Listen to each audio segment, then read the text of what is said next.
and that's why Satan is able to use them more for his own purposes. I forgot the other part of the question. Well, I did too, so I'll ask a different one. Is the tares and the wheat what we're talking about now? Yes, absolutely. In Matthew chapter 13, the Lord says it, that the children of Seth are his children, and how the tares are the children of the wicked one. And he says it many times when he accuses the Pharisees and the Sadducees as being of they that are their father the devil. And he accuses them of being those that have martyred, from Abel to Zacharias, and all the prophets of old from the Seth line. And so the church authority, and this is one thing that most people don't understand and don't get, is that the church authority now, and especially the Catholic Church, the Canaanite New World Order agenda. And that's why they're part of that whole thing. That's why pedophilia is allowed and condoned and even protected. And there's so much deviance going on in the Catholic Church that we have no idea about. But the pedophilia, that's just the tip of the iceberg, We don't understand exactly what the church authority, and even like Israel right now, their holy book is not the Torah. Their holy book is the Talmud. And the Talmud is a Babylonian text which is very corrupt, gives the chosen race, the Jews, even the right to sleep with, young children. And all they have to do is pay a fine. And all these different things are in the Talmud. And so the Talmud has corrupted the heart of the people. Oh, you were asking about the Palestinian Jews. Right. All right. Going back, before Israel was created as a nation, both the Arabs and the Jews lived there for thousands of years, for 3,000 years side by side with, no problems. The New World Order, the Synagogue of Satan, the United Nations, the seat of world government, they were going to use the creation of Israel to not only gain access to all the archaeological sites, which are priceless in Israel and the Middle East, but also they were going to create this nation and bring it up under the Talmud so that they could foment distress between the Muslims and the Jews, which had never occurred prior. And of course, all this was done with the will and the glory of the Lord behind it, because he's told us that the generation that saw the fig tree bloom, which is the nation of Israel, that would be the generation that saw the second coming of the Son of Man. But he also said in Zechariah 12 that he would make Israel a burdensome stone, a cup of trembling among the nations, and that would be the creation of Israel and the tension that would occur between all the nations that were surrounding her. That would be the nation that led the whole world into war.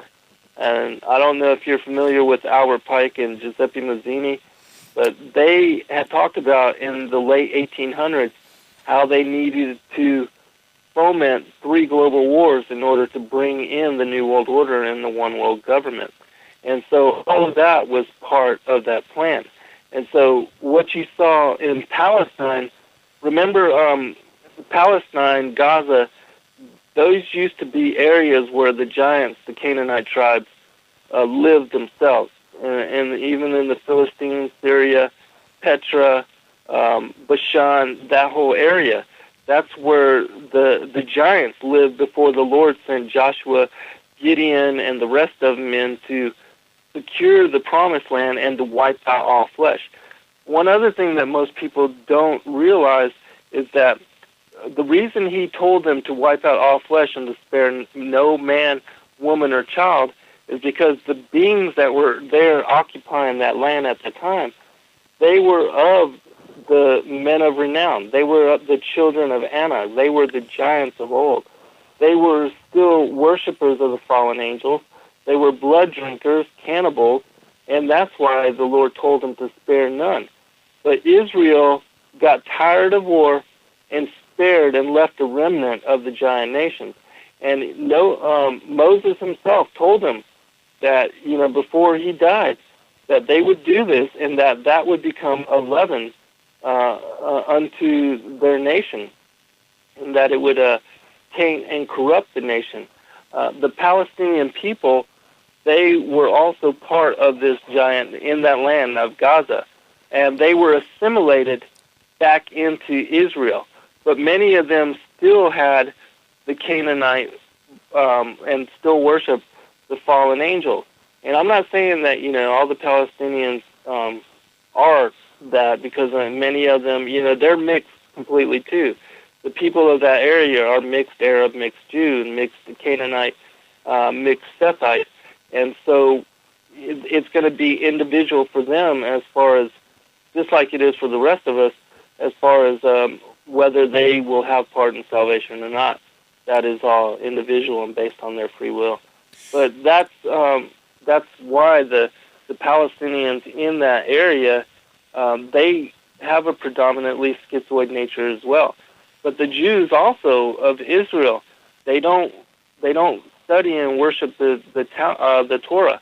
They study the Talmud and the Kabbalah and different holy books that are tied to worship of the fallen angels. Isn't that because, here's my theory on Israel, the word Jew, Satan counterfeits everything. So God's people have always been called Israel, not Jew. Jew came in right. after the Babylonian exile and the mixing with the tribes, and right. and refers to one of the 12 tribes called Judah. But God's people are actually called Israel, and Satan right. counterfeits everything. So what I believe has happened is there was, of course, the bloodlines of the 12 tribes, but then Satan brought in. You've heard the Khazar and the Ashkenazi right. issue. It is a fallen bloodline, and it might. We can go into. It might even have descendancy from Mars and other locations, but that's a different subject. But in any case, he predominantly populated the nation of Israel today with that bloodline. He has the whole world thinking it's a bait and switch mind association. He has those people who, like you say, have the Kabbalah and really are of the seed of the serpent. He has the world thinking they're, quote, Jews. He associates in the minds of the people the word Jew with the God of the Old Testament, and then he has those people do horrendous things like pedophilia and satanic worship. So you see what I mean?